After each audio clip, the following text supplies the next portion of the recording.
Hitantara zava-niseho tany an-tsahaminao indray tany amin'ny saha izay tsy ahitana tanàna na trano iray akory azy, tsy misy olona mihitsy eny amin'ny manodidina.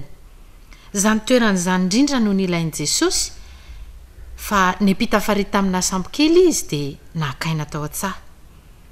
Fantatrao ve ny nanjo azy? Nalahelo be mihitsy izy. Nisy havany mantsy atao hoe Jaona mpanao batisa, ny samborin'ny mpanjaka Herôda izay tena masika be. Novonoiny Jaona ka malahelo Jesosy. Jesosy Jaona mantsy ankizy niarany lalao, niarany sakafo sady niarany anikazo. Tsy te ahita olona mihitsy Jesosy fa malahelo be. Te hanaraka azy ny mpianany ka nanodidina ny farihy. Ary teny amin'ny tanàna izay nilalovany raha vao nahita ny olona dia nanao hoe "Ory reto avy Jesosy, ndao tsika andeha hoany koa." Niazakazaka nivoaka ny trano ny olona ka lasa nakany amin'ny toerana nisy an'i Jesosy. Tonga daholo ny olona na ny avy atsimo na ny avy avaratra, be da be ny vahoaka.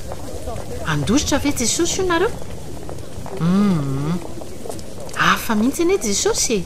Nanantona ny olona izy dia petraka teo akaikin'ireo olona marobe, anjato ny anarivony.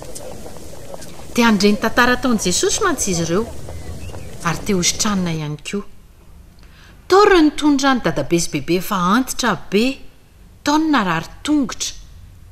Dia mba naka-toerana koa Jesosy, laza ny momba ny fanjakan'Andriamanitra izy sy ny fanjakana ho avy, dia nilaza ny momba ny rainy sy Andriamanitra tiany indrindra. Dia nanasitrana ny olona Jesosy. Tao ireo nanavy, ireo nandringa, ireo jamba, ireo marenina, dia niaino azy ny olona. Niaino an'i Jesosy tontolo andro ny olona rehetra, tsy nisy reraka mihitsy niaino azy.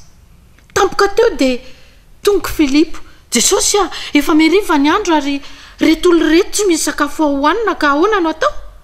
Asevy mandeha any ireo ka asevy mody any an-tranony amin'izay." Dia hoy Jesosy hoe "Ianao ry Filipo ny tokony hanome sakafo azy ireo. Ka izao koa aza anie ka tsy manana sakafo hohanina akory e. Angaty misy mpivarotra, ary aza koa anefa izay vola etsena any eo.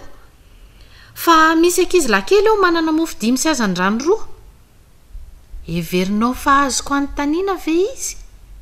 Anaiky izy sa tsy ho ianareo rankizy? Angamba tsy fantatro mihitsy. Dia inona ho nareo nanaiky hanome ny mofo sy trondronetiny ty ankizy lahy kely? Nefa ny mamany izao nanoman'ireo sakafo ireo azy." Dia nasain'ny mpianatra Jesosy nipetraka ny olona rehetra.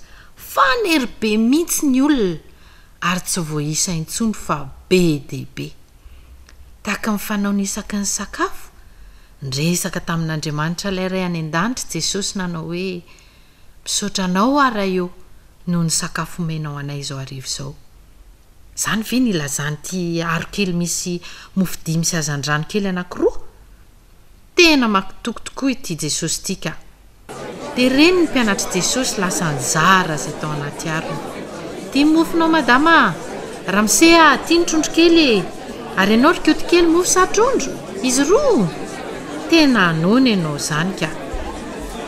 Ary arakaraka ny izaran'ny mpianatra ny sakafo no mbola mahabetsaka ihany koa ny mofo sy ny trondro. Dia nivezivezy teny amin'ny olona ny mpianatra nefa tsy nety tapitra ny mofo. Samy nahazo sakafo avy ny olona tsirairay avy. Dia iza hoy nareo ny faly indrindra tamin'izany?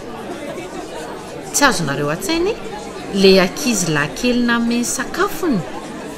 Faly izy satria afaka nitoko tamin'i Jesosy fa omeny sakafo ny olona maro be anarivony.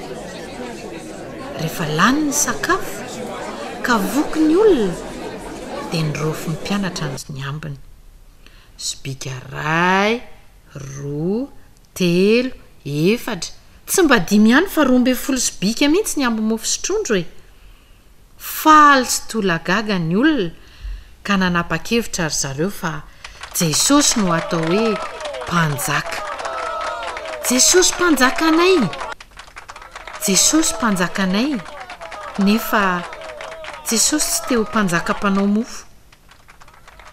Te hanompo fotsiny izy ka dia Lasy Jesosy, te tokany irerindray izy, lasa niakatra tany etendrombohitra izy, ary ny namany lasa teny amorom-pary ny ondrana tsambokely.